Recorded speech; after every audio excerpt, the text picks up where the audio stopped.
పూర్ణమదః పూర్ణమిదం పూర్ణాత్ పూర్ణముదచ్యతే పూర్ణస్య పూర్ణమాదాయ పూర్ణమేవావశిష్యతే. ఓం శాంతి శాంతి శాంతి. కహోలుడు యదేవ సాక్షాత్ అపరోక్షాత్ బ్రహ్మ య ఆత్మా సర్వాంతరః తమేవ అచక్ష్వ. అంటే ఇది ఏదైతే సాక్షాత్ అపరోక్ష బ్రహ్మనో, ఏ ఆత్మ సర్వాంతరమో దాని గురించి తెల్పము అని అన్నాడు అన్నమాట. ఆయన ఏమన్నాడు మరి, యో అశనాయ పిపాసే శోకం మోహం జరా మృత్యుమత్యేతి ఏతం వై తమాత్మానం విదిత్వా బ్రాహ్మణాః పుత్రైషణాయాశ్చ విత్తైషణాయాశ్చ లోకైషణాయాశ్చ విత్థాయాత భిక్షాచర్యం చరంతి. ఎవడు తనను ఆకలి దప్పులు లేనివాడిగా,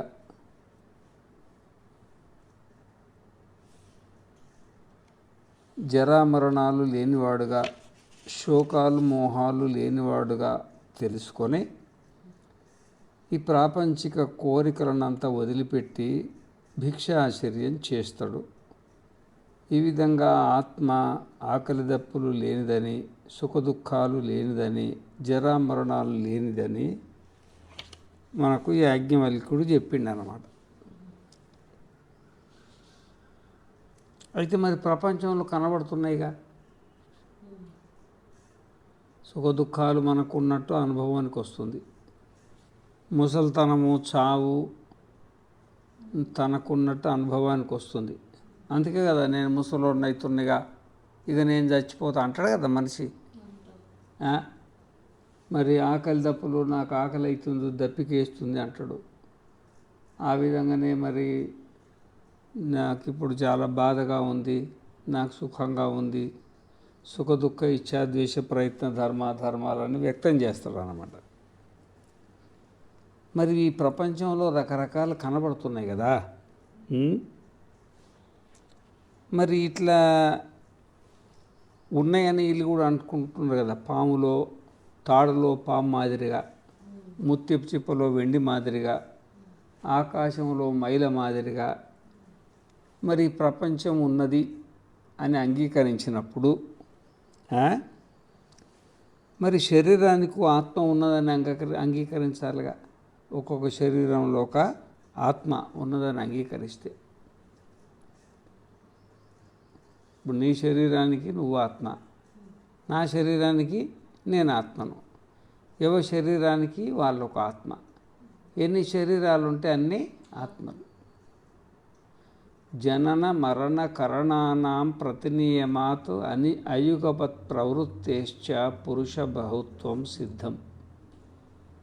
అంటే కపిలుడు షడ్దర్శనాలలో కపిలుడు ఒక మాట అంటాడు, ఆత్మ ఒక్కటే అయితే మరి ఆత్మకు ప్రారంధం ఒకటే ఉంటుందిగా. మరి శరీరాలు వేరైతే కానీ అన్ని శరీరాలు ఒకటేసారి పుట్టాలి, అందరూ ఒకటేసారి చావాలి. ఎందుకంటే ఆత్మ ఒకటే కదా, దానికి ప్రారంభం ఒకటే ఉంటుంది, పుడితే ఒకటేసారి పుట్టాలా. మరి ఆత్మ ఒకటే అన్నప్పుడు మరి శరీరాలు ఇన్ని ఉన్నాయి కదా, అన్ని శరీరాలు ఒకటేసారి పుట్టాలా, ఒకటేసారి పెరగాల, ఒకటేసారి చావాలా, అందరి కళ్ళు ఒక తీరుగా ఉండాలా, అందరి ముక్కులు ఒక తీరుగా ఉండాలా, అందరి చెవులు ఒక తీరుగా ఉండాలా, అందరి ఆరోగ్యాలు కూడా ఒకటే తీరుగా ఉండాలా, అందరికి సుఖ దుఃఖాలు కూడా ఒకటే తీరుగా ఉండాలా, అందరికి ఒకటేసారి ఆకలి కావాలా, అందరూ ఒకటేసారి తినాలా. అర్థమైందా? మరి అందరూ ఒకటేసారి పుట్టినప్పుడు అందరూ ఒకటేసారి చావాలా. మరి ఆత్మ ఒకటే అయినప్పుడు మరి ఇది ప్రమాదం వస్తుంది. కాబట్టి మరి పుట్టడం వేరు అవుతుంది. ఇప్పుడు నువ్వు పుట్టినప్పుడు నేను పుట్టలేదు, ప్రాణులందరూ పుడుతు వేరు వేరుగా ఉన్నారు. జనన మరణ చావు కూడా అందరూ ఒకసారి చస్తలేదు. కరణ అందరి కాళ్ళు చేతులు ఒక తిరగలేవు, అందరి మనస్సులు ఒక తిరిగి. జనన మరణ కరణాన అంటే ఎవరి జ్ఞానేంద్రియాలు వేరే ఉన్నాయి, కర్మేంద్రియాలు వేరే ఉన్నాయి, మనసులు వేరే ఉన్నాయి, బుద్ధి వేరే ఉంది. మరి ఎవరి భార్య వేరే ఉంది, ఎవరి భర్త వేరే ఉంది, ఎవరి పిల్లలు వేరే ఉంది, ఎవరి ఆస్తులు వాళ్ళకు వేరే ఉన్నాయి, ఎవరి ఆరోగ్యాలు వాళ్ళకేలే ఉన్నది, ఎవరి సుఖ దుఃఖాలు వాళ్ళకు వేరే ఉన్నాయి. కాబట్టి జనన మరణ కరణానాం ప్రతినియమాత్ ఒకరొకరికి ఒక రకంగా ఉన్నది. అయుగపత్ ప్రవృత్తేశ్చ యుగపతు మరి ప్రవృత్తి కూడా లేవాలా, పొద్దున్నే ఇప్పుడు పండుకొని లేవాలా అంటే ఒకరు 4 గంటలకే లేస్తారు, ఒకరు 8 గంటలకు 9 గంటలకు వాళ్ళమ్మ నీళ్ళు ఉడుకు చేసి స్నానం చేయమంటే కూడా గుర్రు అని చూసుకుంటూ పోతారు. మరి ఒకరేమో 5 గంటలకే లేచి స్నానాలు చేసి పిల్లలకు స్నానం చేయించి వాళ్ళకి బాక్సులు పెట్టి బళ్ళకు పంపించి వాళ్ళు పొద్దునే మరి 8 గంటలకే వ్యవసాయం పనులకు వాటికి వీటికి పోతారు. అర్థమైందా? ఈ విధంగా మరి కొంతమంది 5 గంటలకే లేచిరి, కొంతమంది 9 గంటలకు లేమన్నా వాళ్ళ తల్లిని గుర్రుగా చూసిరి. ఇక మరి అన్నం వండిపెట్టి తినమన్నా కానీ గుర్రుగా సరిగ్గా వండి పెట్టలేదు అనుకుంటా తింటుంది. ఈ మాదిరిగా ప్రవృత్తి ఒక్క రకంగా లేదు కదా. జనన మరణ కరణానాం ప్రతినియమాత్ అయుగపత్ ప్రవృత్తేశ్చ ఈ ప్రవృత్తి కూడా ఒక్క రకంగా లేదు. అందరికి ఒకటేసారి లేవాలని అనిపిస్తలేదు, అందరికి ఒకటే రకంగా పండుకోవాలనిపిస్తలేదు. అందరికీ బీరకాయ కూర తింటే అందరికీ బీరకాయ కూర తినాలనిపించాలి ఒకటే ఆత్మ అయితే. బెండకాయ అయితే బెండకాయ, పప్పు అంటే పప్పే, ఏదో ఒకటే అనిపించాలి కదా. అనిపిస్తలేదుగా. నీకేం బీరకాయ కూర తింటే పప్పు తింటే బాగుండు అనిపిస్తుంది, వాళ్ళకేం బెండకాయ కూర, వాళ్ళకేం పన్నీర్ పకోడీ తింటే బాగుండు అనిపిస్తుంది. ఆత్మ ఒకటే అయితే కోరిక ఒకటే ఉండాలి కదా. కానీ కోరికలు రకరకాలు ఉన్నాయి కదా. కొంతమందికి బంగారం మెడలు వేసుకోవాలి తిరగాలనిపిస్తుంది, కొంతమందికి వాళ్ళకున్న ప్రపంచం అంతా బయటికి చూపించాలా. మనం పైసలు మన దగ్గర ఉండే ఏమి లాభం, ఇల్లు కట్టుకొని ఇల్లు ఉన్నదని చూపించాలా, కారు కట్టుకొని కారు కొనుక్కొని కారు ఉన్నదని చూపించాలా, అన్నీ ఇట్లా చూపించుకోవాలంటారు. కొంతమందికి ఏమో అన్నీ ఉన్నా కానీ లేనట్టుగా ఉండాలా అని కొంతమందికి అనిపిస్తుంది. అన్నీ అయుగపతు అందరికీ ఒకటే మాదిరిగా లేదన్నమాట. అయుగపత్ ప్రవృత్తి వాళ్ళ ప్రవృత్తి కూడా ఒక్క తీరుగా లేదు. ఇక్కడ 4 ఉంటే 4 ఒక తీరుగానే ఉంటున్నారు. ఆ విధంగానే ఎంతమంది ఉంటే అన్ని రకాల ప్రవృత్తులే ఉంటున్నాయి కదా, ఒక తీరు ఉండలేరు కదా. అది అయుగపత్ ప్రవృత్తేశ్చ పురుష బహుత్వం. అందుకనే శరీరానికి ఒక ఆత్మ, మనసుకు ఒక ఆత్మ, అట్లా అనుకుంటే సరిపోతుంది. ఏ ఆత్మ ఆ ఆత్మ దానికి కర్మ చేసుకుంటుంది. ఇక దానికి అనుకూలంగానే శరీరం వస్తుంది, దానికి అనుకూలంగానే కోరికలు పుడతాయి, దాని అనుకూలంగానే లేస్తారు, దాని అనుకూలంగానే పండుకుంటారు, దాని అనుకూలంగానే చేస్తారు. కాబట్టి శరీరానికి ఒక ఆత్మ ఉన్నదని అనుకోవాలని చెప్తారు వాళ్ళు. ఎవరు? సాంఖ్యులు. ఎవరు? యోగులు. ఎవరు? నైయాయికులు. ఎవరు? వైశేషికులు. ఎవరు? పూర్వమీమాంసకులు. ఇంతమంది 5 మంది ఒకటే మతం. ఎన్ని శరీరాలు ఉంటాయి అన్నీ ఆత్మలు. ఒకటే ఆత్మను అంగీకరిస్తే అందరికి ఒకటేసారి లేవాలని బుద్ధి పుట్టాలా, ఒకటేసారి పండుకోవాలని బుద్ధి పుట్టాలా, అందరికి ఒకటేసారి ఆకలి కావాలా, అందరికీ ఒకటేసారి తినాలని బుద్ధి పుట్టాలా, అందరికీ ఒకటే రకమైన కోరిక ఉండాలా, ఈరోజు ఏ కూర ఉండాలంటే అందరికీ ఒకటే రకమైన కోరిక ఉండాలా, అట్లా ఉండలేదు కదా. కాబట్టి ఎన్ని శరీరాలు ఉన్నాయో అన్ని ఆత్మలు అని అనుకుంటే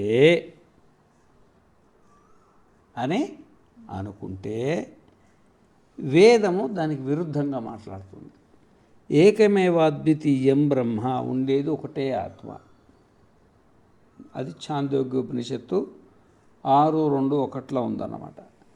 ఆ విధంగానే నేహనానాస్తి కించన, ఈ ప్రపంచంలో 2 నాణాలు లేవంటే నానా రకాలైన అంటే ఆత్మలు భిన్న భిన్నంగా లేవు. బృహదారణ్యకోపనిషత్తు 4వ అధ్యాయం 4వ బ్రాహ్మణం 19వ మంత్రంలో మరి ఈ విధంగా చెప్తుంది. ఓ పక్కనేమో శరీరానికి ఆత్మ ఉండాలి, లేకపోతే ప్రపంచం అంతా ఆత్మ ఒకటే అయినప్పుడు అంతా ఒకటే తీరుగా ఉండాలి కదా. ఇన్ని రకాలు ఎట్లుంటుంది. కాబట్టి శరీరానికి ఆత్మని ఒక రకంగా చెప్తుంది. మరి ఓ చోటనేమో శరీరాలు వేరైనా మనసులు వేరైనా ఆత్మ మాత్రం ఒకటే అని ఒకటి చెప్తున్నది. మరి ఇట్లా విరుద్ధం ఏర్పడుతున్నది కదా. శరీరానికి ఆత్మ అంటే అదే కరెక్ట్ అనిపిస్తుంది. మళ్ళీ వీళ్ళు చెప్పేదాన్ని బట్టే శరీరాలు వేరైనా ఆత్మ ఒకటే అనిపి అదే కరెక్ట్ అనిపిస్తుంది. మరి ఇది సరియా, అది సరియా అంటే ఆయన అట్లా సందేహం పడాల్సిన అవసరం ఏం లేదు.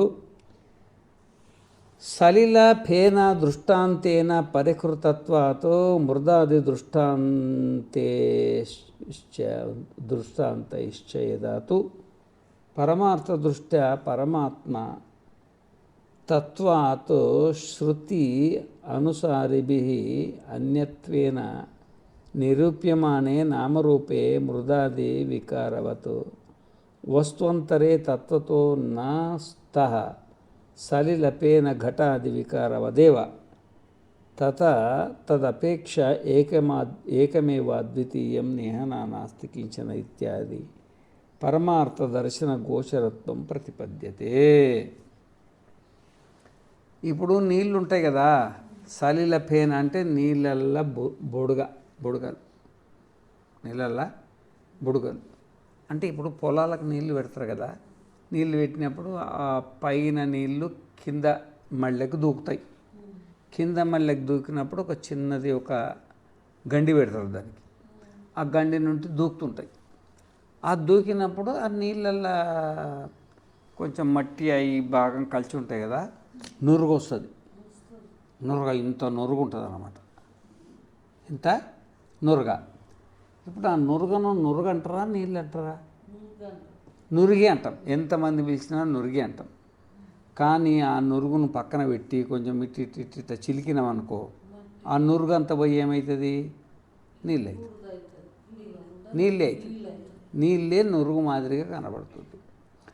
నురుగు మాదిరిగా కనబడితే ఎన్ని నురుగులు ఉన్నాయి అన్ని నీళ్ళు ఉన్నాయా? అన్ని నురుగులలో ఉండేది ఒకటే నీరు. ఎన్ని నురుగులు ఉన్నాయి అన్ని నీళ్ళు ఉన్నాయా ఏంది? ఇప్పుడు ఆ నురుగులు 1,00,000 ఉంటాయి. 1,00,000 ఇప్పుడు పెద్ద వాగులు వస్తాయి చూడు, పెద్ద వాగులలో పైనుండి దూకినప్పుడు ఆ నురుగు ఎంత ఉంటుందంటే ఆ నురుగులు అంత లెక్క పెడితే 1,00,000 నురుగు ఉంటుంది. ఇంకెక్కువ ఉంటుంది, 1,00,000 నురుగు ఉంటుంది. ఇప్పుడు 1,00,000 నురుగులు ఉంటే 1,00,000 నీళ్ళు ఉన్నాయా దాంట్లో? ఒకటే నీరు ఆ పరిస్థితి వల్ల 1,00,000 నురుగులుగా కనబడుతుంది. వాస్తవికంగా ఉండేది ఒకటే నీరు. ఆ విధంగానే ఉండేది ఒకటే ఆత్మ. అదే భూమి మాదిరిగా, నీళ్ళ మాదిరిగా, అగ్ని మాదిరిగా, గాలి మాదిరిగా, ఆకాశం మాదిరిగా, శరీరం మాదిరిగా, జ్ఞానేంద్రియాల మాదిరిగా, కర్మేంద్రియాల మాదిరిగా భిన్నంగా ఇప్పుడు ఆ నురుగులు అంతా ఒకటేసారి పుట్టినాయా? నీళ్ళు ఇట్లా దూకంగానే ఒకటేసారి పుట్టినాయి. అవి ఓ నురుగు వెనక పుడుతుంది, ఓ నురుగు తర్వాత పుడుతుంది. మళ్ళీ ఆ నురుగులు ఎప్పటికీ అట్లనే ఉంటాయా? కొన్ని పగిలిపోతుంటాయి, కొన్ని కొత్తవి పుడుతుంటాయి. మరి కొన్ని పగిలిపోయి కొన్ని కొత్తవి పుడతాయి కదా. పుట్టినంత మాత్రాన నీళ్ళు అంత వేరు అవుతాయా?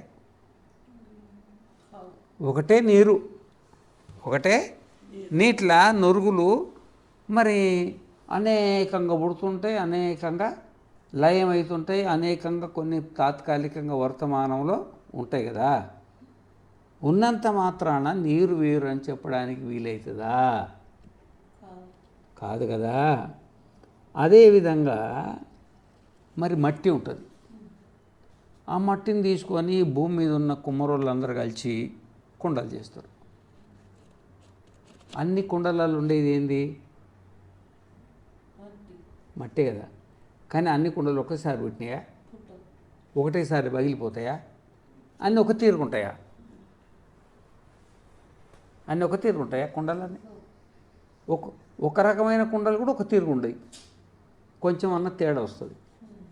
ఆ విధంగా ఇప్పుడు కుండలన్నీ ఒకసారి పుట్టకపోయినా, ఒక తీరుగా లేకపోయినా, ఒక్క జాగలో లేకపోయినా, కొన్ని కుండలు ఈ ఊర్లుండే, కొన్ని కుండలు ఆ ఊర్లుండే, కొన్ని కుండలు ఈ ఇంట్లో ఉండే, కొన్ని కుండలు ఆ ఇంట్లో ఉండే, కొన్ని కుండలేమో ఎప్పుడో పుట్టినాయి, కొన్ని కుండలేమో పగిలిపోయినాయి, కొన్ని కుండలేమో ఇంకా భవిష్యత్తులో పుడతాయి.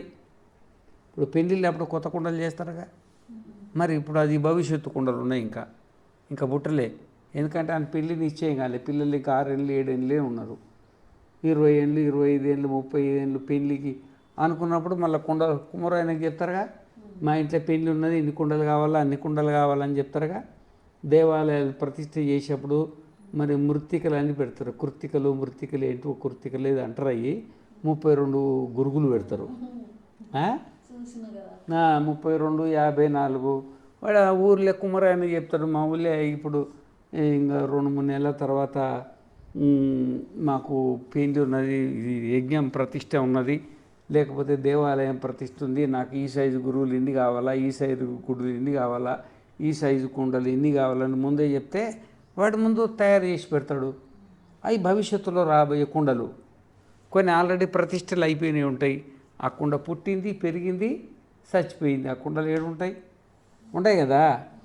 ఈ విధంగా మరి మట్టి ఒకటే అయినప్పటికీ ఒకటే మట్టి మూకుడుగా అవుతుంది, ఒకటే మట్టి గురుగు అవుతుంది, ఒకటే మట్టి ముంత అవుతుంది, ఒకటే మట్టి మరి కుండ అవుతుంది, ఒకటే మట్టి పెద్ద పెద్ద గంగాల ఈ దేశకాల పరిస్థితిని బట్టి ఒకప్పుడు పుడతాయి, కొంతకాలం ఉంటాయి, కొంతకాలం నశించినప్పటికైనా అన్నిట్లలో ఉండేది ఏంది? మట్టి ఒకటే కదా. మట్టి ఒకటే అయినా కానీ వేరువేరుగా కనబడేట్టుగా ఆత్మ ఒకటే అయినా ఆకాశం మాదిరిగా, నీళ్ళ మాదిరిగా, అగ్ని మాదిరిగా, రకరకాల శరీరాల మాదిరిగా, రకరకాల ఇంద్రియాల మాదిరిగా, రకరకాల మనసుల మాదిరిగా ఒకసారి కొంతమంది పుడతారు, కొంతమంది కాలం ఉంటారు, కొంతకాలానికి నశించిపోయినట్టుగా అనిపించినా కానీ ఆత్మ మాత్రం ఒకటే. ఆ విధంగానే బంగారాన్ని తీసుకున్నాం అనుకోండి, ఆ బంగారాన్ని తీసుకుంటే బంగారమేమో ఒకటే, కానీ ఒకటే బంగారము అందరి దగ్గర ఒకటే బంగారం ఉంటుందా? ఆ దుకాణంలో వేరే బంగారం, ఈ దుకాణంలో వేరే బంగారం, ఆ దుకాణంలో వేరే, అందరిది ఒకటే దుకాణంలో కొంటామా? ఒక ఆయన ఈ దుకాణంలో కొంటాడు, ఆయన మళ్ళీ వాళ్ళు కంసాలు ఉంటారు, కంసాలకు అందరూ ఒకటే కంసాలకి ఇస్తారా? ఇవి వేరే వేరే కంసాల దగ్గర ఇంకా ఆభరణాలు చేస్తారు. ఆభరణాలు చేస్తే మరి అందరూ ఒకటే తీరు చేస్తారా? ఎవరి తెలివి కొద్దిగా వాళ్ళు చేస్తారు, ఎవరి అవసరం కొద్దిగా వాళ్ళు చేస్తారు. ముందు బంగారమే, కానీ దాంట్లో నుండి ఏం పుట్టింది? ఆభరణం పుట్టింది. మరి ఆభరణం ముక్కు పిల్లి ఒక రకంగా ఉంటుంది, చెవు పుల్లి ఒక రకంగా ఉంటుంది, మెడకి వేసుకునేది ఒక రకంగా ఉంటుంది, తలకి వేసుకునేది ఒక రకంగా ఉంటుంది, నడుముకి వేసుకునేది ఒక రకంగా ఉంటుంది, ఏళ్ళకు పెట్టుకునేది ఒక రకంగా ఉంటుంది, మణికట్టుకు పెట్టుకునేది ఒక రకంగా ఉంటుంది. ఓయమ్మ ఎన్ని రకాలైతే ఏవి? ఓయమ్మ, మీ ఊళ్ళో ఉంగరాలు వేరే ఉంటాయి, ఆ ఊళ్ళో ఉంగరాలు వేరే ఉంటాయి, ఆ ఊళ్ళో ఉంగరాలు వేరే ఉంటాయి, మీ ఊళ్ళో మెడల్ గల్సులు వేరే రకంగా ఉంటాయి, వాళ్ళ ఊళ్ళో మెడల్ గొలుసులు వేరే రకంగా ఉంటాయి. ఓయమ్మ కిరీటాల నుండి దేవాలయం కట్టిస్తే ఆ దేవుళ్ళకి కిరీటాలు పెడతారు, కాళ్ళకోటి పెడతారు, నడుము కోటి పెడతారు, మరి వృక్షాల కోటి పెడతారు, నెత్తికి కిరీటాలు పెడతారు. ఇక ఈ ప్రపంచంలో ఉండే గుళ్ళల్లో ఎన్ని రకాల ఆభరణాలు అయితే ఒకటే బంగారం, ఒకటే బంగారంలో ఆభరణాలు ఎన్ని రకాలైనవి? కోట్లు. మరి ఆభరణాలన్నీ ఒకటేసారి పుట్టినాయా? ఒకటే కాలం ఉంటున్నాయా? మరి ఒకటే కాలం పోతాయా? ఇప్పుడు బంగారం ఒకటే అయినప్పటికైనా ఆ బంగారంలో పుట్టే ఆభరణాలు ఒక్క కాలంలో పుట్టాయి, ఒక్క దేశంలో పుట్టాయి, ఒక్క ఆకారంలో పుట్టనంత మాత్రాన అవి బంగారం కాకుండా పోతాయా? అంతా బంగారం ఎట్లను ఆత్మ ఒకటే అయినప్పటికైనా ఈ మాదిరిగా ఈ భూమి మాదిరిగా, నీళ్ళు మాదిరిగా, అగ్ని మాదిరిగా, గాలి మాదిరిగా, ఆకాశం మాదిరిగా, శరీరాల మాదిరిగా, 14 లోకాల మాదిరిగా భిన్నాలుగా కనబడుతుంది. ఒకే బంగారం రకరకాల ఆభరణాలుగా కనబడేట్టుగా ఒకటే ఆత్మ భిన్నంగా కనబడుతుంది. కనబడినంత మాత్రాన ఆత్మలు వేరు అని చెప్పడానికి లేదు. ఒకటే ఆత్మ. అందుకనే ఏకమేవాద్వితీయం నేహ నానాస్తి కించన మరి అని ఒకటే ఆత్మ అది అనేకంగా లేదు, ఒకటే రకంగా ఉండి అనడంలో తప్పేమీ లేదు. పరమార్థ దర్శన గోచరత్వం ప్రతిపద్యతే. యదా తో స్వాభావిక్యా అవిద్యయా బ్రహ్మస్వరూపం రజ్జు శుక్తిక గగన స్వరూపవదేవ స్వేన రూపేణ వర్తమానం కేనచిత్ అస్పృష్ట స్వభావం అపి సత్ నామ రూప కృత కార్య కరణ ఉపాధిభ్యో వివేకేన అవధార్యతే. నామ రూప ఉపాధి దృష్టిరేవ చ భవతి స్వాభావికి తదా సర్వోయం వస్త్వంతర అస్తిత్వ వ్యవహారః. ఎట్లుంటుందంటే ఇప్పుడు తెలిసినోడికేమో బంగారం లెక్క కనబడుతుంది, తెలియనోడికేమో ఆభరణం లెక్క కనబడుతుంది. తెలిసినోడు ఎవరు అంటే ఆ కంసాలి, తెలియనోడు ఎవరు అంటే బంగారం సొమ్ము మెడకేసుకున్నాడు. ఏమైందంటే ఒకసారి ఒక ఆయనకు దరిద్రం పట్టుకుంది. అయితే వాళ్ళు గణపతిని పూజ చేసేవాళ్ళు, బంగారు గణపతిని. సరే ఇది అమ్ముకుంటే కొన్ని పైసలు వస్తాయి, సంసారం అన్న నడుస్తాయని ఆ గణపతిని కూర్చోబెట్టిన పీఠను, ఆయన వాహనం ఉంటుంది ఎలుకను, మూడింటిని తీసుకొని అవసరం ఆయన దగ్గరికి పోయాడు. ఇక మరి సంసారం గడిచెట్టు లేదు, అమ్ముకుందామని పోయాడు. అవి సరిగ్గా అన్నీ 5 తులాలే ఉన్నాయి. గణపతి 5 తులాలే ఉంది, గణపతి కూర్చున్న పీట 5 తులాలే ఉంది, ఆ ఎలక కూడా 5 తులాలే ఉంది. ఆయన చెప్పిండు అన్నమాట, దీనికి 5 లక్షలు, దానికి 5 లక్షలు, దీనికి 5 లక్షలు, 15 లక్షలు వస్తాయని చెప్పి రాసిండు. ఎలుక 5 లక్షలు, ఎందుకంటే 5 తులాలు ఉంది. పీట 5 లక్షలు, గణపతి 5 లక్షలు. ఆయన కోపం వచ్చింది. ఎవరికి? ఆ భక్తునికి. ఏం అన్యాయమయ్యా, నువ్వు ఎలుకకు గణపతికి ఒకే రేటు పెడతావా? నువ్వు గణపతికి పీటకు ఒకే రేటు పెడతావా? నువ్వు ఏం అవసరం అయినవయ్యా, ఏం కంసాలివి, నువ్వు ఇంత అన్యాయం చేస్తావు? నీ గణపతి అంటే గౌరవం లేదా? గణపతి అంటే గౌరవం లేదా? ఆయన అన్నాడు, నేను గణపతి అంటే నాకు గౌరవమేనయ్యా, నేను కూడా గణపతిని పూజ చేస్తా, కానీ ఇక్కడ గౌరవం అగౌరవం వ్యవహారం కాదు, ఇక్కడ తూకం వ్యవహారం. తూకం వ్యవహారం. అన్నిటికీ 5 తులాలే ఉంది. వీళ్ళది ఈ అవసరానికేమో అధిష్టాన దృష్టి అంటే బంగారం దృష్టి, ఆ భక్తునిదేమో గణపతి దృష్టి. గణపతి వేరే, పీట వేరే, ఎలక వేరే. ఆయన గణపతి కనబడుతుండు ఎవరికి? భక్తునికి. కంసాలయానికి ఏం కనబడుతుంది? బంగారం కనబడుతుంది. ఇక దృష్టి ఆయన గణపతిని చూస్తలేడు, బంగారం చూస్తున్నాడు. ఎందుకంటే పైసలు ఇవ్వాలి కదా ఆయనకు. ఈ మాదిరిగా జ్ఞానం ఉంటేనేమో ప్రపంచం ఒక రకంగా కనబడుతుంది, జ్ఞానం లేకపోతేనేమో ఒక రకంగా కనబడుతుంది. జ్ఞానం ఉంటేనేమో సర్వం కల్విదం బ్రహ్మ నేహ నాస్తి కించన. బంగారం, ఈ ప్రపంచానికి బంగారం ఏంటంటే పరమాత్మ. ఆ పరమాత్మనే ఇన్ని రకాల ఆభరణాలుగా, భూమి మాదిరిగా, నీళ్లు మాదిరిగా, అగ్ని మాదిరిగా, గాలి మాదిరిగా, ఆకాశం మాదిరిగా, సూర్యుని మాదిరిగా, చంద్రుని మాదిరిగా, నీ మాదిరిగా, నా మాదిరిగా, ఇన్ని రకాలుగా 84 లక్షల రకాలుగా. మరి తెలవనోడికి 84 లక్షల రకాలుగా కనబడుతుంది. కానీ జ్ఞానికి ఇవన్నీ దేంతో తయారైనవి?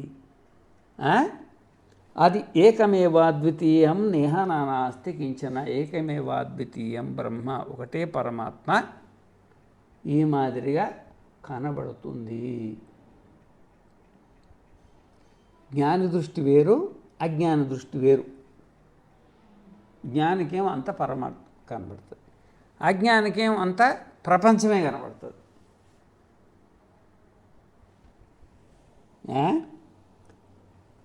ఈ మాదిరిగా మరి స్వాభావిక్య అవిద్య బ్రహ్మస్వరూపం ఒకటే పరమాత్మ అయినప్పటికైనా కానీ ఆ పరమాత్మను జ్ఞానేమో ఒక రకంగా చూస్తాడు, అజ్ఞానేమో ఇంకొక రకంగా చూస్తాడు. ఓనికేమో తాడు మాదిరి కనబడుతుంది, అదే ఇంకోటికేమో పాము కనబడుతుంది. ఓనికేమో వెండి మాదిరి కనబడుతుంది, అదే ఇంకోటికేమో కౌచిప్ప కనబడుతుంది. ఓనికేమో ఆకాశం కనబడుతుంది, ఇంకోనికేమో ముత్యాలు కనబడతాయి. ఇది వస్తువు ఒకటే అయినా ఒకటే వస్తువులో రెండైనాయి, ఒకటే వస్తువులో రెండైనాయి. ఒకటేమో తాడైంది, ఇంకొకటేమో పాము అయింది. ఒకటేమో బంగారం అయింది, ఇంకోటేమో ఆభరణాలు అయినాయి. ఒకటేమో ముత్యపు చిప్ప అయింది, ఇంకొకటేమో ఎండి అయింది. ఇంకోటేమో ఆకాశం అయింది, ఇంకొకటేమో ముత్యాలైనవి, మైలైనవి. అర్థమైందా? ఇది ఈ విధంగా కార్యకరణ ఉపాధిభ్యో వివేకేన నావధార్యతే. తెలుసుకోవడం వల్ల ఈ నామము రూపము ఉపాధి అనేది అంతా పరమాత్మకు భిన్నంగా ఇంకొకటి ఏమీ లేదు అని తెలుస్తుంది. తెలియకపోతే నీ పేరు వేరే, నా పేరు వేరే, నీ ఊరు వేరే, నా ఊరు వేరే, మీ అమ్మ నాయన వేరే, మా అమ్మ నాయన వేరే, నీ ప్రారంధం వేరే, నా ప్రారంధం వేరే, నీ ఆస్తులు వేరే, నా ఆస్తులు వేరే, నువ్వు పుట్టింది వేరే, నేను పుట్టింది వేరే, నువ్వు చచ్చేది వేరే, నేను చచ్చేది వేరే. ఇవన్నీ ఇట్లా తెలియనప్పుడు అనిపిస్తావయ్యా. నామరూపోపాధి దృష్టేన చ భవతి స్వాభావికి. ఈ విధంగా నామము రూపము ఉపాధి అజ్ఞానం అంటే తెలివి లేనప్పుడు, అంటే అధిష్టాన జ్ఞానం లేనప్పుడు, అంటే ఆత్మజ్ఞానం లేనప్పుడు, అంటే ఆత్మనే ఈ రకంగా భ్రమవశాత్తు కనబడుతుందని తెలియనప్పుడు ఇవన్నీ వేరువేరుగా కనబడుతుంది. తదా సర్వో అయం వస్తు అంతర అస్తిత్వ వ్యవహార. ఆత్మజ్ఞానం కలిగినప్పుడు ఒకటే వస్తువు అన్నిట్లో ఉంది, ఒకటే వస్తువు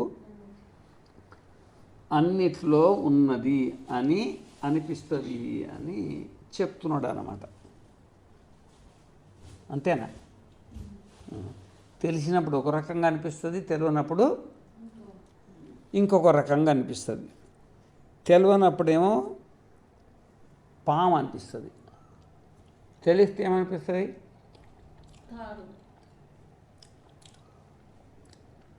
దూరం నుండి చూసినప్పుడు ఎండి అనిపిస్తుంది, దగ్గర పోతే కౌచిప్ప. రోగం ఉన్నప్పుడు ఆకాశం అంతా మైల మైల కనబడుతుంది. ఆ మందు తిని రోగం పొడగొట్టుకుంటే ఆకాశం నిర్మలంగా అనిపిస్తుంది అన్నమాట. ఈ విధంగానే ఒకే వస్తువు రెండు రకాల కనబడము ప్రపంచంలో ఉంది. దానికి కారణం ఏంటంటే జ్ఞానము అజ్ఞానం. ఆత్మజ్ఞానం లేకపోతే ప్రపంచం ఒక రకంగా ఉంటుంది, ఆత్మజ్ఞానం కలిగితే ప్రపంచం పరమాత్మ స్వరూపంగా కనబడుతుంది.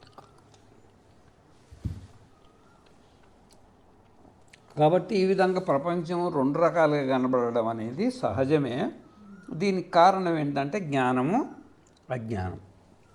ఆత్మజ్ఞానం ఉండడం, ఆత్మజ్ఞానం లేకపోవడం అనే భేదం చేత రెండు రకాలుగా ఉంటుంది అని చెప్తారు అన్నమాట. అస్థితాజం భేదకృతో మిథ్యా వ్యవహార. ఈ విధంగా ప్రపంచంలో మిథ్యా వ్యవహారం ఉంది. మిథ్యా వ్యవహారం అంటే ఉండేది ఒక రకంగా, చూసేది ఇంకొక రకంగా. ఉండేది ఒక రకంగా. నువ్వు ఆత్మవు, కానీ నేను ఆత్మను నీకు అనిపిస్తుందా? నేను శరీరమే, నాకు ఆరోగ్యం బాగలేదు, నేను 9 గంటలకే లేస్తా, ఎందుకంటే నా శరీరం సహకరిస్తలేదు, నేను ఇట్లా అనుకుంటాం కదా మనం. ఈ మిథ్యా వ్యవహారం అనేది ఉంది. మనం శరీరం కాకున్నా, మనం మనస్సు కాకున్నా, నేను శరీరము నేను మనస్సునని ఈ భేదకృతమైన మిథ్యా వ్యవహారం అనేది ఉంది. ఎందుకంటే ఆత్మజ్ఞానం లేకపోవడం. ఏషాం బ్రహ్మతత్వాత్ అన్యత్వేన వస్తు విద్యతే ఏషాంచ నాస్తి.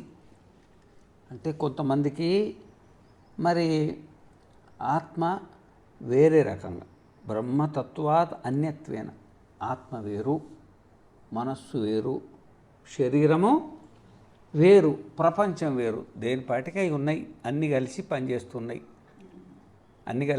పనిచేస్తున్నాయి అని కొంతమంది అంటారు. కొంతమంది ఏమో అసలు ఉంటే కదా పని చేసేది, అది అసలు పాము ఉంటే కదా కరిచేది, పాము ఉంటే కదా కరుస్తుంది, అది ఉండే తాడే, పాము ఉంటే కదా కరుస్తుంది, ఎండి ఉంటే కదా నీకు దొరుకుతుంది, ఆడు ఉండేది ఏది కౌచుప్పనే. మరి ఆకాశంలో ముత్యాలు ఉంటే కదా పోగు చేసుకోవడానికి వీలవుతుంది, ఆ రోగం వల్ల కనబడుతున్నాయి. ఆ విధంగానే శరీరం మనమైతే కదా మనకు జరామరణాలు ఉండేది, మనస్సు మరి ప్రాణం మనమైతే కదా ప్రాణధర్మాలు ఆకలి దప్పులు మనకు ఉండేది, మనస్సు మనమైతే కదా మనోధర్మాలు సుఖదుఖాలు మనకు ఉంటాయి. శరీరం లేదు, మనస్సు లేదు, ప్రాణం లేదు, ఇదంతా భ్రమ అని. ఈ విధంగా ఏచాంశ నాస్తి పరమార్థవాదిభిస్తూ శృత్యనుసారేణ నిరూప్యమాణే వస్తుని. మరి వాస్తవికంగా గురువు దగ్గర కూర్చొని మరి శరీరం అంటే ఏంది, మనస్సు అంటే ఏంది, ప్రాణాలు అంటే ఏంటిది, మనం అంటే ఏంటిది అని తెలుసుకున్న తర్వాత ఈ శరీరానికి శరీరం ఆకలి దప్పులు ఉన్నాయి కానీ నాకు కాదు, ప్రాణానికి జరామరణాలు ఉన్నాయి కానీ నాకు కాదు, శరీరానికి సుఖదుఖాలు ఉన్నాయి కానీ నాకు కాదు, దేనికి, మనస్సుకు అని తత్వతో అస్తి వస్తు కిం వా నాస్తి. బ్రహ్మైకమేవ అద్వితీయం సర్వసంవ్యవహార శూన్యమితి నిర్ధార్యతే. తేన నకశ్చిత్ విరోధ. బ్రహ్మదృష్టిలోనేమో బంగారం దృష్టిలోనేమో అంత బంగారమే, కానీ ఆభరణాలను చూస్తే ఆభరణమే. బంగారం చూస్తే బంగారమే కనబడుతుంది, ఆభరణాన్ని చూస్తే ఆభరణం. అవసరానికి ఏం కనబడుతుంది, బంగారం కనబడుతుంది. కానీ మిగతా వాళ్ళకి ఏం కనబడుతుంది, ఆభరణాలు కనబడతాయి. ఏం కనబడతాయి, ఆభరణాలు. ఇప్పుడు అవసరమైన నీకు జోకిచ్చినప్పుడు బంగారం జోకిస్తాడా, ఆభరణాలు జోకిస్తాడా? బంగారమే జోకిస్తాడు వాళ్ళ దృష్టిలో. ఏదో నువ్వు ఇంత బంగారం ఇచ్చినావు, నీకు ఇంత బంగారం ఇస్తున్నా. నువ్వు జోకిచ్చినప్పుడు ఏం జోకిస్తావు, బంగారం జోకిస్తావు. అతను జోకిచ్చినప్పుడు ఏం చేస్తాడు, బంగారమే జోకిస్తాడు నీకు. కానీ ఆ బంగారంలో రకరకాలు చూస్తావు నువ్వు.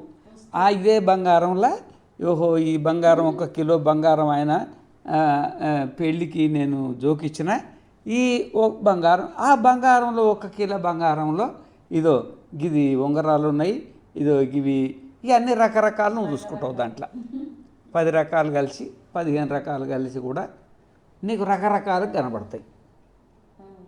ఒకటి అధిష్టాన దృష్టి, ఒకటి ఆరోపిత దృష్టి అన్నమాట. ఈ విధంగా అనుకోవడంలో విరోధం ఏమీ లేదు. దాన్నే బంగారం అంటాం, దాన్నే ఆభరణం అంటాం, దాన్నే తాడంటాం, దాన్నే పామంటాం. తెలిసినప్పుడు ఒక రకంగా, తెలియనప్పుడు ఇంకొక రకంగా. ఒకటి ఆరోపిత దృష్టి, ఇంకొకటేమో అధిష్టాన దృష్టి. దీంట్లో విరోధమేమి లేదు. నహి పరమార్థావధారణ నిష్ఠాయాం వస్తువంతర అస్తిత్వం ప్రతిపద్యామహే. కానీ పరమార్థ దృష్టి అంటే పరమాత్మ ఉండేది ఒకటే ఆత్మ అని ఆత్మను గురించి తెలిసినప్పుడు మాత్రం ఈ ప్రపంచం లేనే లేదు. తాడు కనబడ్డప్పుడు పాము ఉంటుందా? కౌచిప్ప కనబడ్డప్పుడు పైన ఎండి కనబడుతుందా? ఆరోగ్యం బాగున్నప్పుడు ఆకాశంలో ముత్యాలు కనబడతాయా? కనబడనప్పుడు ఆత్మజ్ఞానం కలిగినప్పుడు ఇదంతా ఆత్మకు భిన్నంగా ఇంకొకటి ఏం లేదు, ఉండేది ఆత్మ అని తెలుస్తుంది అన్నమాట. ఏకమేవ అద్వితీయం అనంతరం అబాహ్యం బృహదర్ ఇది శృతే. నచ నామరూప వ్యవహారకాలే తు అవివేకినాం క్రియాకారక ఫలాది సంవ్యవహారో నా అస్తి ఇది ప్రతిషిధ్యతే.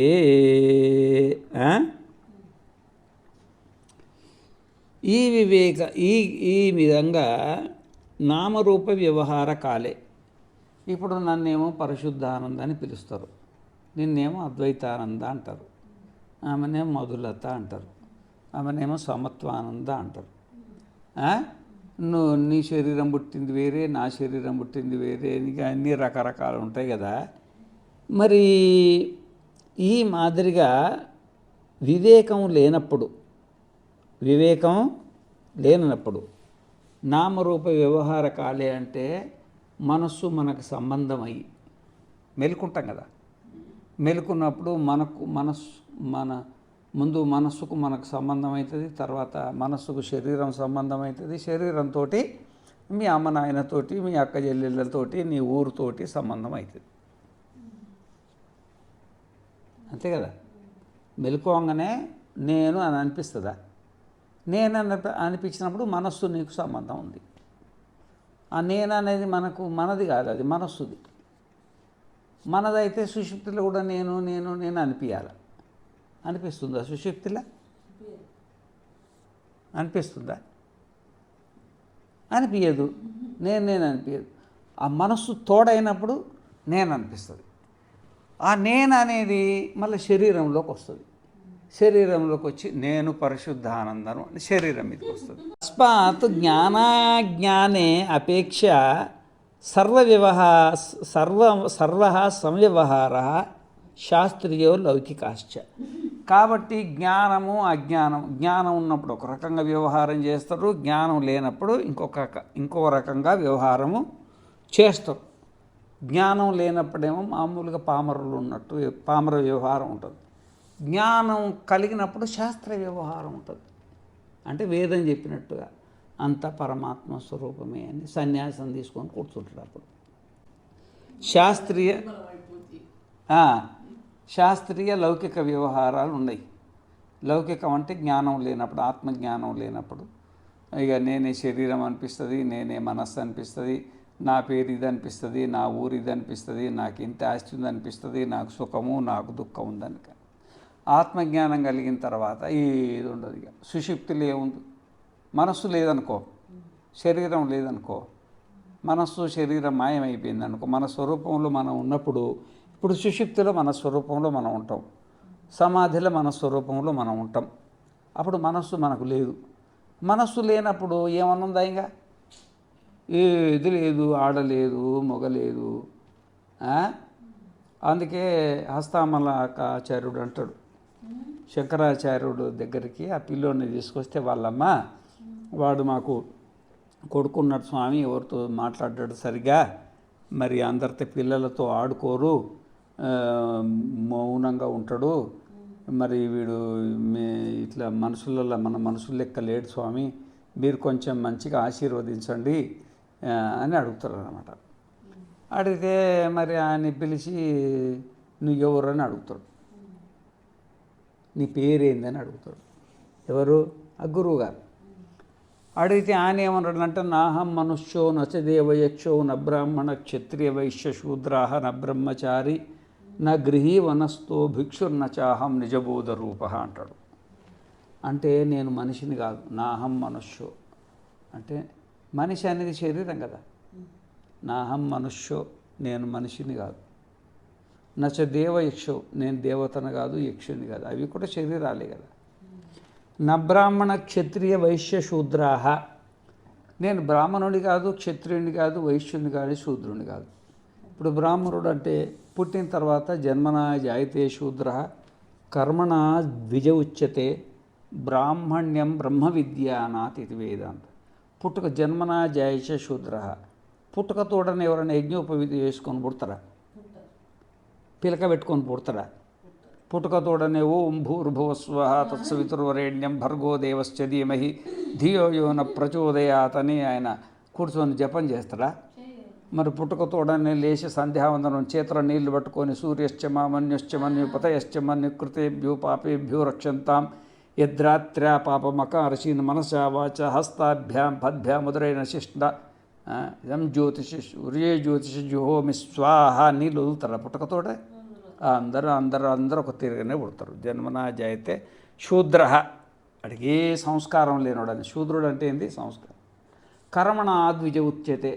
ఆ తర్వాత వాడిని కూర్చున్నబెట్టి, గురువు దగ్గర కూర్చున్నబెట్టి, అరే ఈరోజు నువ్వు పశువు కాదు, పశువు అయితే అది మరి దానికి అన్నీ లేవు, ధర్మాలు లేవు, నువ్వు మనిషివి కదరా, కాబట్టి నువ్వు భగవంతుడు ఉన్నాడు, ఒకడు ఉన్నాడని భగవంతుని విశ్వాసం చేసి నువ్వు భగవంతుని జపం చేసుకుంటే నువ్వు సంసారం బాగుంటుంది, మనస్సు ఏకాగ్రతకు వస్తుందని అప్పుడు ఉపదేశం చేస్తాడు. గురువు దగ్గర ఉపదేశం చేసుకున్నప్పుడు గురుపుత్రుడు అవుతాడు. ఏమవుతాడు? గురుపుత్రుడు, గురుపుత్రిక. ఆడవాళ్ళు అయితేనే గురుపుత్రుడు, స్త్రీలు అయితేనే గురుపుత్రిక. రెండుసార్లు పుత్రుడు కాలే, వాళ్ళ అమ్మనాయనకు పుత్రుడాయే, గురువుకు ఒక పుత్రుడాయే. ద్విజ, 2 సార్లు పుట్టినట్టు. ద్విజులు అంటే 2 సార్లు పుట్టినట్టు. గురువు దగ్గర ఉపదేశించుకుంటే ద్విజులు అంటారు. జన్మన జయతే శూద్ర కర్మణ అంటే యజ్ఞోపవీతాది కర్మల మంత్రోపదేశం చేసుకుంటే కర్మల చేత ద్విజ ఉచ్యతే. బ్రాహ్మణ్యం బ్రహ్మ విజ్ఞానాత్. ఎప్పుడైతే నేను ఆత్మను అని తెలుసుకుంటాడో అప్పుడు వాడు బ్రాహ్మణుడు అవుతాడు. ఇదంతా మానవులందరికీ సమానమైంది. అర్థమైందా? ఎవడు యజ్ఞోపవీతం వేసుకొని పుట్టడు, ఎవడు గాయత్రి మంత్రం తోటి పుట్టడు, ఎవడు సంధ్యావందనాలతో పుట్టడు, ఎవడు కూడా దేవయజ్ఞాది కర్మలు ఎట్లా చేయాలో విధి విధానం తెలుసుకొని ఎవడు పుట్టడు. అంతా తర్వాత వచ్చినాయి. అందుకనే నాహం మనుష్యో నతజేవ యక్షో, నేను దేవత, నబ్రాహ్మణ క్షత్రియ వైశ్య శూద్రాహ. నేను బ్రాహ్మణుని కాదు, క్షత్రియుని కాదు, వైశ్యుని కానీ. ప్రపంచంలో అన్ని పేర్లు ఉంటాయి కదా, వీడు బ్రాహ్మణుడు వైశ్యుడు అని. ఇప్పుడు కొంచెం తగ్గినాయి అనుకో, అప్పుడు చాలా ఉండేటివి అవన్నీ. ఆ కాలంలో రాసింది ఎవరు? శ్లోకం అన్నమాట. ఇది అవునో కాదో తెలియదు కానీ అట్లుంది. కానీ చెప్పదాంట్లో సత్యమే ఉందన్నమాట. న బ్రహ్మచారి న గృహీ వనస్థో భిక్షుర్నచాహం. నేను బ్రహ్మచారిని కాదు, గృహస్థుని కాదు, వానప్రస్థుని కాదు, సన్యాసిని కూడా కాదు. ఇవంతా మనోధర్మాలు. ఏమి ధర్మాలు? మనోధర్మాలు. ఇవన్నీ మనోధర్మాలు. నిజబోధ రూప. నువ్వు ఎవరంటే నేను ఆత్మ అన్నాడు. నేను ఆత్మను అని అన్నాడు. ఆ గురువుగారు అడిగితే శిష్యుడు చెప్పిండు అన్నమాట. ఇది జ్ఞానం కలిగిన వాడి కథ, ఆత్మజ్ఞానం కలిగిన వాడి కథ. ప్రపంచంలో ఆత్మజ్ఞానులు కొంతమంది ఉంటారు. జ్ఞానం లేనోళ్ళు, నువ్వెవరు? నేను అద్వైతానంద. నువ్వెవరు? నేను పరిశుద్ధానంద. నువ్వు ఎక్కడుంటావు? హైదరాబాద్లో ఉంటా. ఇంకా అన్ని ప్రపంచం అంతా చెప్తాం అన్నమాట. జ్ఞానులు అజ్ఞానులు, జ్ఞానుల వ్యవహారం అజ్ఞానుల వ్యవహారం ప్రపంచంలో సహజంగా ఇది మొట్టమొదటి నుండి ఉన్నది అని చెప్తున్నాడు అన్నమాట. అర్థమైందా? ఇట్లా మరి పరమార్థ సంవ్యవహారకృతో వ్యవహార తత్ర పరమార్థత్వస్వరూపం అపేక్ష ప్రశ్న. మరి పునః కథమో యాజ్ఞవల్క్య సర్వాంతర. సరే, ఆత్మ ఉంది, ఆత్మ ఉంది. ఇప్పుడు ఆత్మలు అనేకమేమి లేవు, ఆత్మ ఒకటే. జ్ఞానం ఉంటే అనేకంగా అనిపిస్తుంది, అజ్ఞానం ఉంటే అనేకంగా అనిపిస్తుంది. జ్ఞానం ఉంటే ఆత్మ ఉండేది ఒకటే అని తెలుస్తుంది. జ్ఞానం అజ్ఞాన భేదం వల్ల ప్రపంచం అనేకంగా ఏకంగా కనబడుతుంది. సరే, మంచిది. కానీ ఈ ఆత్మ సర్వాంతరం అన్నాడు కదా, ఆత్మ సర్వాంతరం అన్నాడు కదా. మరి ఈ సర్వాంతర కథమో యాజ్ఞవల్క్య సర్వాంతర, ఇది ఈ ఆత్మ సర్వాంతరం ఎట్లయింది? దానికి మరి సమాధానం చెప్తున్నాడు అనమాట. ప్రత్యాహ ఇతర యో అశనాయ పిపాసే అశితుమిచ్చా అశనాయ పాతుమిచ్చా పిపాస తే అశనాయ పిపాసే యో అత్యేతీతి వక్ష్యమాణేన సంబంధ అవివేకిభిః తల